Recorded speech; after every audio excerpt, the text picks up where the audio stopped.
शिवाय। अकाल मृत्यु पर आप लोगों के बहुत सारे सवाल थे, जिसका जवाब देने के लिए मैं ये वीडियो बना रहा हूँ। अकाल मृत्यु का अर्थ है अचानक या दुर्घटनावश किसी व्यक्ति की मृत्यु हो जाना। अकाल मृत्यु एक ऐसी स्थिति है जब शरीर तो नष्ट हो जाता है, लेकिन आत्मा इसी संसार में भटकती रहती है। गरुड़ पुराण में बताया गया है कि मृत्यु काल यानी जब मृत्यु का समय निकट आता है, तब जीवात्मा से प्राण और देह का वियोग होता है। इसमें बताया गया है कि हर एक मनुष्य के जन्म और मृत्यु का समय निश्चित होता है, जिसे पूरा करने के बाद वह मोक्ष को प्राप्त करता है। लेकिन प्रश्न यह है कि यदि किसी की अकाल मृत्यु हो जाती है, तो ऐसे में उस जीवात्मा का क्या होता है। आइए गरुड़ पुराण के अनुसार इसे हम जानते हैं। गरुड़ पुराण के अनुसार किसी व्यक्ति के जीवन के 7 चक्र निश्चित होते हैं।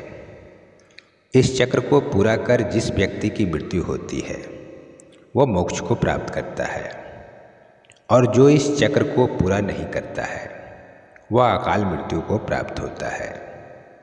ऐसे लोगों की जीवात्मा को कई तरह के कष्ट भोगने पड़ते हैं। अकाल मृत्यु से मिलने वाले दंड से पहले यह जानना जरूरी है कि गरुड़ पुराण में किस मृत्यु को अकाल मृत्यु की श्रेणी में रखा गया है।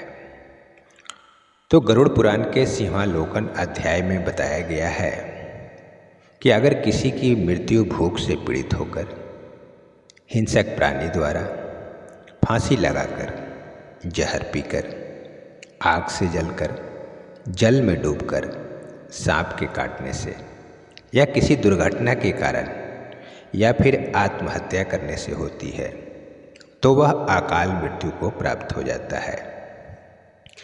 इन सभी मृत्यु में आत्महत्या को सबसे घृणित और निंदनीय अकाल मृत्यु बताया गया है।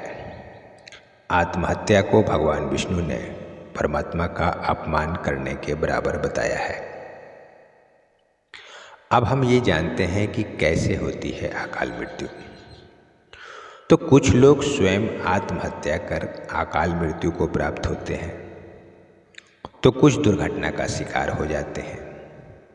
इसे लेकर प्राचीन वेद पुराणों में बताया गया है कि व्यक्ति वैसे तो 100 साल जीवित रहते हैं, लेकिन आजकल वो आयु 60 से 70 वर्ष हो गई है। लेकिन अकाल मृत्यु का जो कारण है, जो लोग निंदित कर्म करते हैं, वे शीघ्र विनष्ट हो जाते हैं। जीवन में किए गए कई महादोषों के कारण व्यक्ति की आयु क्षीण हो जाती है और वे अकाल मृत्यु को प्राप्त होते हैं। तो ऐसे लोग जिनकी मृत्यु प्राकृतिक रूप से होती है, उनकी आत्मा 3, 10, 13 या 40 दिनों के भीतर दूसरा शरीर धारण कर लेती है। लेकिन आत्महत्या का अपराध करने वालों की आत्मा तब तक भटकती है जब तक उसका समय काल ईश्वर द्वारा निर्धारित नहीं किया जाता। ऐसी जीवात्मा को न स्वर्ग मिलता है और न ही नरक। ये आत्मा लोक परलोक के बीच ही भटकती रहती हैं। तो अब आगे हम ये जानने का प्रयास करेंगे कि अकाल मृत्यु क्यों हो जाती है।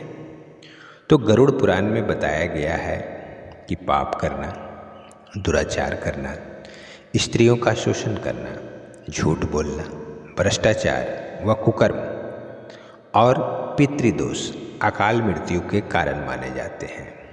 बहुत अधिक पाप करने पर भी व्यक्ति अकाल मृत्यु को प्राप्त होता है। अकाल मृत्यु का सबसे बड़ा कारण पितृदोष है। अगर आप माँ पिता की सेवा नहीं करते हैं, उन्हें कष्ट पहुँचाते हैं, तो आपको या तो इस जन्म में या अगले जन्म में ही अकाल मृत्यु का सामना करना पड़ता है। अतः अकाल मृत्यु से बचने के लिए हमें क्या करना चाहिए। तो कहा गया है कि अकाल मृत्यु वो मरे जो काम करे चंडाल का, और काल भी उसका क्या करे जो भक्त हो महाकाल का। तो शिव जी की पूजा करने से अकाल मृत्यु का योग से छुटकारा मिलता है।